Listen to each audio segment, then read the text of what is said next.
Adam and the dog in the park. Adam is a boy who lives in Berlin. Every day after school, Adam goes to the park. He plays football, meets his friends, and has a lot of fun there. The park is big and beautiful, with many trees, flowers, and a playground. Adam loves the park. Today, the sun is shining, and it's a beautiful day. Adam takes his ball and quickly goes to the park. At the park, Adam sees many people. Children are playing on the playground. Adults are sitting on benches and talking. Some people are reading books, while others are chatting. Adam looks around and thinks, "Today, it's very lively here." Adam plays with his ball. He kicks it against the wall. The ball comes back, and Adam kicks it again. He practices repeatedly because he wants to become better at football. He laughs and enjoys himself.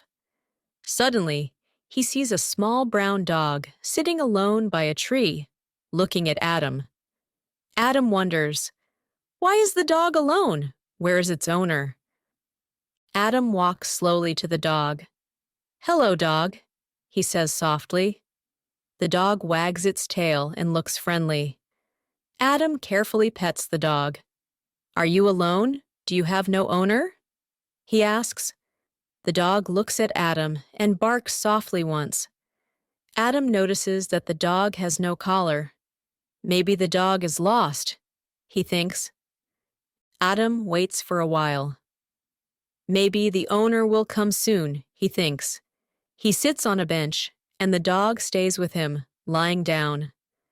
Adam looks in all directions, hoping someone is looking for the dog, but no one comes. An hour passes, and no one comes for the dog. Adam thinks, "It will be dark soon. I can't leave the dog here alone. It might be hungry." He stands up and says, "Come with me. I will help you." The dog jumps up, wagging its tail, looking happy. Adam and the dog walk home together. Adam doesn't live far from the park. On the way, the dog stays close to him. "You are a nice dog," says Adam, smiling. "I will call you Max until we find your owner." When they arrive home, Adam's mother opens the door. She sees Adam with the dog and asks, "Adam, who is this dog?" "Mom, I found the dog in the park," Adam says. "He was alone, and nobody came for him. Can I keep him until we find his owner?" His mother thinks for a moment, then says, "Okay, Adam. We can give him water and some food, but we need to put up signs in the neighborhood." Adam nods. "Yes, that's a good idea," he says. He takes paper and markers and writes, "Dog found," on the signs. He draws a picture of Max and writes his phone number on them. Then, he hangs the signs on trees and lampposts. In the following days, Adam waits. He goes to school and thinks about the dog. After school, he quickly comes home. Max is always there, barking happily when Adam arrives. They play in the garden. Adam throws a ball, and Max brings it back. They have a lot of fun together. A few days pass, and no one calls. Adam feels a bit sad. What if no one comes for Max? He asks his mother. She says, "Sometimes it takes a little while. Be patient, Adam." On the fourth day, late in the afternoon, the phone rings. Adam runs quickly to the kitchen. "Hello?" he asks. "Hello, I'm Mrs. Meyer," a voice says. "I saw your sign. Is the dog with you?" Adam is happy. "Yes, the dog is with me. I called him Max." Mrs. Meyer laughs. "His real name is Leo. I'm so glad you took care of him." An hour later, the doorbell rings. Mrs. Meyer stands outside, looking very happy. "Leo, there you are," she calls. Leo barks and jumps into her arms. Mrs. Meyer smiles. "Thank you, Adam," she says. "You have helped me a lot." Adam is happy. I'm glad Leo is back home, he says. Mrs. Meyer thinks for a moment and says, Adam, you took very good care of Leo. Would you like to walk him after school sometimes? I will pay you for it. Adam's eyes light up. Yes, I would like that. From that day on, Adam walks with Leo every day. He is happy he helped a dog find his home, and now has a new task and a new friend. Adam knows that being kind always brings good surprises. Dave and the decision on the road. Dave lives in Frankfurt. He works as an engineer in a big company. Today is an important day for him. He has a meeting with a new client, which is very important for his job. Dave wants everything to go well. He has prepared a lot and practiced his presentation many times. Dave wakes up early, puts on his work clothes, and quickly eats his breakfast. Everything must be perfect today, he thinks. He gets into his car and starts driving. But suddenly, there is a lot of traffic. The cars are not moving. Oh no, a traffic jam, Dave thinks. He looks at the clock. Time is passing. I can't be late, he says to himself. He feels nervous and taps his fingers on the steering wheel. After a few minutes, the traffic starts moving again. Dave takes a deep breath. Good, now I can drive, he says, and continues. But suddenly, he sees a car on the side of the road. The hazard lights are blinking, and a man is standing next to the car, looking worried and talking on the phone. Dave drives slowly past and thinks, should I stop? The man looks like he needs help, but I have a meeting. What should I do? Dave drives a little further, but feels bad. I can't just drive away, he says quietly. He stops and thinks, I have to help. The meeting is important, but helping a person is more important. Dave turns his car around and drives back to the man. He gets out of his car and walks over to him. Hello, I'm Dave, he says. Can I help you? The man looks surprised. Oh, yes, please. My car won't start, and my phone's battery is almost empty. I have an important appointment, and I don't know what to do, he says. Dave smiles. No problem, he says. I have jumper cables in my car. We can try to start your car. Dave gets the cables from his car, and the two men work together. After a few minutes, the car starts again. The man is very happy. Thank you! You saved my day, he says. Dave feels good. You're welcome. I'm glad I could help, he says. The man looks at the clock and says, Oh, I must hurry. I have a meeting with an engineer named Dave. He works in a company here in Frankfurt. Dave laughs. That's me. I'm Dave, the engineer you want to meet, he says. The man is surprised and starts to laugh. That's incredible. You didn't just fix my car, but you also won my trust before we even met, he says. Dave and the man drive together to the company. The meeting starts later than planned, but both are in a good mood. The man, Mr. Mueller, is impressed by Dave's willingness to help. You can learn a lot about a person when you see how they act when things are difficult. You are not just a good engineer, but also a good person, Mr. Mueller says. I think we can be good partners. After the meeting, Dave and Mr. Mueller go for coffee. They talk about many things, about work, about life, and they laugh a lot. They get along well. Mr. Mueller tells Dave about his hobbies, and Dave talks about his family. The two men find out they have many things in common. The next day, Mr. Mueller calls Dave. Hello, Dave, he says. I wanted to thank you again. You didn't just help me with my car, but also made a new business possible. Our company would like to work with you. Dave is very happy.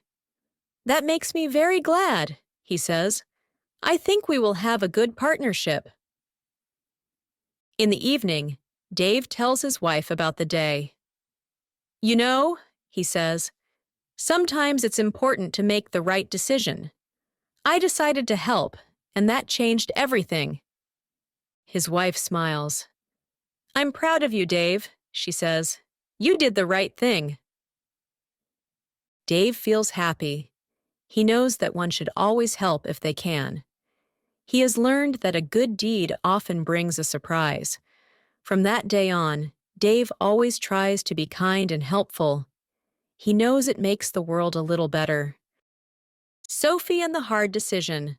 Sophie lives in Cologne. She is 14 years old and goes to school. Sophie likes school, but she finds math very difficult. She needs a lot of time to understand the tasks. Today is Friday, and Sophie's best friend Lisa calls her. "Hello, Sophie," says Lisa on the phone.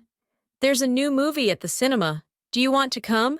We can see the 6 p.m. show." Sophie smiles and says, "That sounds great." But then she remembers the talk she had with her parents. Last night they told her, "You need to study for your math test this weekend." Sophie promised her parents that she would study. Lisa, I promised my parents that I would study this weekend," Sophie says slowly. "Oh, come on, Sophie," says Lisa. "You can have fun just this once. A movie is only 2 hours." Sophie feels torn. She really wants to go to the cinema with Lisa, but she also made a promise to her parents. "What should I do?" she asks herself. "Should I break my promise?" Sophie thinks for a long time. She knows that she has problems in math and that the test will be hard. She takes a deep breath and then says, "I'm sorry, Lisa. I'd love to go, but I have to study. Maybe we can go to the cinema another time?" Lisa sighs, but she understands. "Okay, maybe next week," she says. Sophie hangs up and feels a bit sad. She would have liked to see the new movie, but she takes her math books and sits at her desk. Sophie starts to study. At first, she only thinks about the movie and how much fun Lisa is having. But then she focuses on the tasks. After a while, she realizes that she understands the exercises. "Studying is really helping me," she thinks. She keeps working and notices that time is passing quickly. In the evening, her mother knocks on the door. "How are you, Sophie?" she asks. "Pretty good, I think. I've learned a lot," says Sophie with a small smile. Her mother smiles back. "That's great. I'm sure you'll do well on the test," she says. On Monday, Sophie takes the math test. She feels a little nervous but also prepared. She reads the questions carefully and works calmly. She does her best and feels good when she hands in the test. On Friday, she gets the test back. Sophie looks at the grade. An A! She can't believe it. She is very happy and immediately shows the test to her parents. "I got an A!" she shouts. "We are so proud of you, Sophie," says her father, hugging her. "You worked hard, and it was worth it." In the evening, the doorbell rings. It's Lisa. She has a bag of popcorn in her hand and is smiling. "Surprise!" says Lisa. "Since you couldn't come to the cinema, we're having a movie night at your house." Sophie is very happy. "Oh, Lisa, that's so nice of you," she says. The two girls sit on the sofa and get comfortable. They watch the movie and laugh a lot. Sophie is happy that she kept her promise and still had fun with her friend. A few days later at school, the math teacher asks, "Who got the best grade on the test?" He smiles and looks at Sophie. "Sophie, you got an A. What did you do to study so well?" Sophie smiles shyly. "I studied a little every day and practiced the exercises," she says. "That's the best way to succeed," says the teacher. From that day on, Sophie helps her friends with math. She realizes that she is good at explaining things too. She feels proud that she can share her knowledge.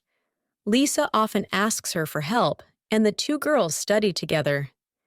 They find out that studying can also be fun when done with friends. Sophie often thinks about the weekend when she decided to study. She knows now that it's important to keep promises and work hard, but she also knows that you can still have fun. She has learned how to make the right decision and stay happy. Josh and the Big Dilemma. Josh is a boy who lives in Stuttgart. He is 11 years old and loves video games. Every day after school, he likes to play. Today is a special day for Josh. His favorite game has a new update, and he has been waiting for it for a long time. When Josh comes home from school, he throws his bag in the corner and runs to the living room. "Finally! The new update is here!" Josh says loudly. He sits on the sofa, turns on the game console, and takes the controller in his hand. Josh is very excited. But then, he hears his mother's voice from the kitchen. "Josh, can you please help me?" she calls. Josh sighs and says, "But Mom, I just wanted to play my game. The update is finally here." His mother comes into the living room and says, "I know you've been looking forward to it, but the house needs to be cleaned. If we do it together, it will be quicker. Then you can still play." Josh feels torn. He wants to play the new update, but he also knows that his mother often works alone. "What should I do?" he thinks. "I could pretend I didn't hear, but that wouldn't be fair." He thinks for a moment and then says, "Okay, Mom, I'll help you." His mother smiles. "Thank you, Josh. You are a good boy," she says. They start cleaning the house together. Josh vacuums the floor while his mother wipes the table. They take out the trash and tidy up the kitchen. At first, Josh only thinks about how much he wants to play right now. But then he notices that the work goes faster when they work together. They talk and laugh while they work, and time goes by quickly. After a short time, they are done. "See?" his mother says. "It went faster than you thought." Josh nods. "Yes, Mom, it wasn't so bad, actually," he admits. His mother smiles and says, "And you know what? Because you helped me so well, you can stay up a bit longer tonight to play your game." Josh beams with joy. "Really? Thank you, Mom," he shouts. He runs back to the living room and sits on the sofa. Finally, he can play his game. Josh is glad he made the right decision. He helped his mother and learned something about teamwork. Now, he can even play longer. After a while, the phone rings. It's his friend Tom. "Hey, Josh, are you coming out? We are playing football in the park," says Tom. Josh thinks for a moment. He loves playing football, but the new game is so exciting. "You know what, Tom? I'll come," says Josh. "I have enough time to play later." He puts down the controller and puts on his shoes. He quickly runs to the park, where Tom and the other kids are already waiting. In the park, the children play football for a long time. Josh runs, laughs, and feels happy. He realizes that there are many things that are fun. When he comes home, he is tired but glad. His mother smiles. "Did you have a good day?" she asks. "Yes, Mom," Josh says. I played football, and I helped you. It was a good day." His mother nods. "I am proud of you, Josh. You made many good choices." From that day on, Josh always tries to make good decisions. He knows now that he can help others and still have fun. He has learned that helping and playing are both important and can make every day a good one. Ellen and the coffee stain. Ellen lives in Hamburg and works in a big company in marketing. Today is an important day for Ellen. She has a big meeting with a new client. Ellen has prepared well. She has practiced the presentation many times, and has all the important documents with her. She is sure that everything will go well. It is Monday morning. The sun is shining, and Ellen feels ready. Today will be a good day, she thinks. She puts on her clothes, takes her bag, and goes to work. On the way, she thinks, I have a few minutes. I'll quickly get a coffee. Ellen goes into the small cafe on the corner. She orders a cappuccino to go. The waiter gives her the hot coffee. Ellen smiles and says, Thank you. She takes the cup and quickly goes out the door. She is in a hurry because she wants to be on time for the meeting. But as she crosses the street, she stumbles a little.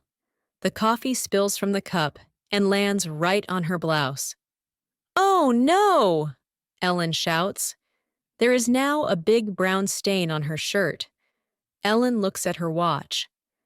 What should I do now? She asks herself. Should I go home and change? Ellen thinks for a moment.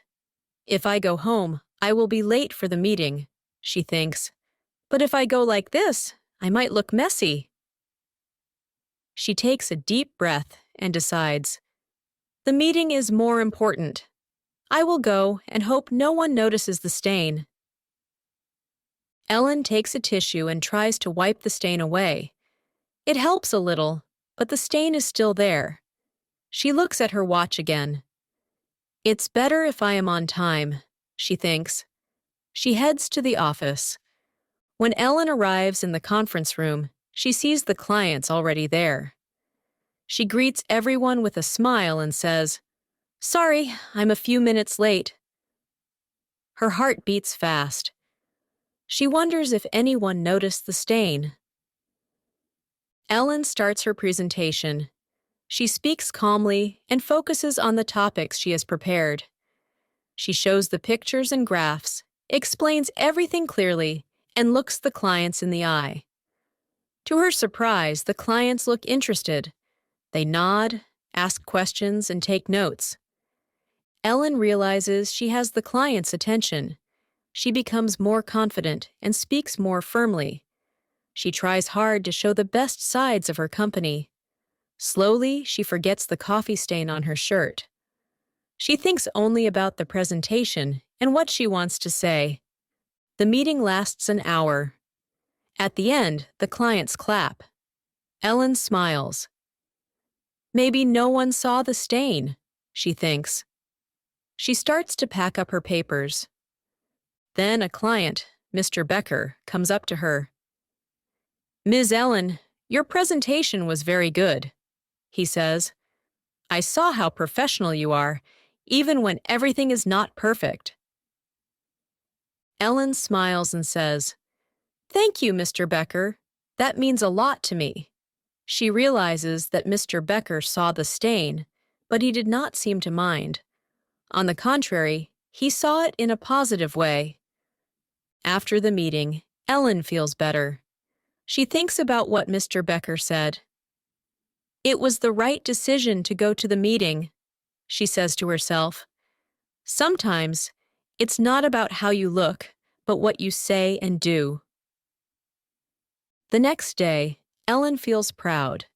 She has understood that it is important to focus on what matters and not on small mistakes. She goes to work and feels good. She knows that she will have many more good meetings in the future. The day after that, Ellen sees Mr. Becker in the coffee kitchen. He smiles and says, Hello, Miss Ellen. I wanted to tell you again that your presentation made a big impression. The clients were very satisfied. Ellen thanks him and asks, Do you often have situations where not everything goes perfectly? Mr. Becker laughs. Oh, yes, that happens a lot. But the best results come when you stay calm and make the best of it. Ellen nods. She has learned something important. Thank you, Mr. Becker, for your words, she says. From that day on, Ellen goes to her meetings more relaxed. She knows that it's okay if things are not perfect. She focuses on what is important, doing her work well and being confident. Ellen is glad that she did not go home that day. She realized that often it's the little things that make a big difference. Alice and the Sweet Surprise. Alice lives in a small village. Today is a special day for her. Her school is having a big bake sale, and Alice has promised to bake chocolate cookies. She wants to make the best cookies that everyone will like. Alice is very excited. She gets up early and takes the ingredients from the cupboard: flour, eggs, butter, and chocolate. She hums quietly while she puts everything into the bowl. But when she reaches for the sugar, she notices the sugar jar is empty. "Oh no!" Alice cries. "I don't have any sugar left." Alice thinks for a moment. "I could make the cookies without sugar," she considers, "but then they won't taste as good." She looks toward the kitchen door. Her parents are not at home, and she has no one to ask to quickly buy sugar. "What should I do?" she asks herself. Then Alice looks out the window. She sees her new neighbor's house. A new family moved in a few weeks ago, but Alice has not met them yet. "Should I ask them?" she thinks. "But what if they say no? Or what if they don't like me asking?" Alice feels unsure. She is shy and afraid to ask for help. Alice thinks for a long time. She takes a deep breath and says to herself, "I have no choice. I have to try." She gathers her courage and slowly walks to the neighbor's house. Alice carefully knocks on the door and waits. A friendly woman opens the door shortly after. She smiles at Alice. "Hello, my name is Mrs. Muller. Can I help you?" she asks. Alice shyly smiles back. "Hello, I am Alice," she says softly. "I am baking cookies for the school bake sale, but I have no sugar left. Could you lend me some sugar, please?" Mrs. Muller laughs kindly. "Of course, Alice. That's no problem. I have plenty of sugar." She goes into the kitchen and comes back with a big jar of sugar. "Here you go," she says. "Take as much as you need." Alice feels relieved. "Thank you very much, Mrs. Muller," she says with a smile. "That's very kind of you." Back in the kitchen, Alice adds the sugar to the dough and finishes baking the cookies. The smell of freshly baked cookies fills the kitchen. They look delicious. "I'm glad I asked, Mrs. Muller," Alice thinks. The next day, Alice brings the cookies to school. At the bake sale, many people try the cookies. They are a big success. Everyone says how good the cookies taste, and Alice receives many compliments. She feels happy and proud. After school, there is a knock on her door. Alice opens it. It is Mrs. Muller. "Hello, Alice," she says, smiling. "I got some cookies from the bake sale. They are very delicious. Thank you for asking me for help. You know, I am new to the neighborhood, and it's nice to make new friends." Alice beams. "Thank you, Mrs. Muller. I'm glad I asked you. Would you like to come over for tea sometime?" Alice asks. Mrs. Muller nods and says, "I would love to, Alice." "That sounds wonderful." A few days later, Mrs. Muller comes to Alice's house. They drink tea together and eat the rest of the cookies. They talk about many things and laugh a lot. Alice is happy that she has made a new friend in the neighborhood. Alice has learned that it's good to ask for help when you need something. She now knows that people are often friendly and helpful. Sometimes, a small question can lead to a big surprise and to a new friendship. From that day on, Alice and Mrs. Muller meet often. They drink tea, bake cakes together, and talk a lot. Alice is glad that she had the courage to ask. She found a new friend and much joy in her life. She now knows that it's always good to ask politely if you need help. Sometimes, a simple request can be the start of a wonderful friendship. One day, while Alice and Mrs. Muller are sitting in the garden. Mrs. Miller says, "You know, Alice, I was worried that we wouldn't find any friends when we moved here. But you made us feel welcome." Alice smiles. "I'm also happy that we met," she says. "I hope we stay friends for a long time."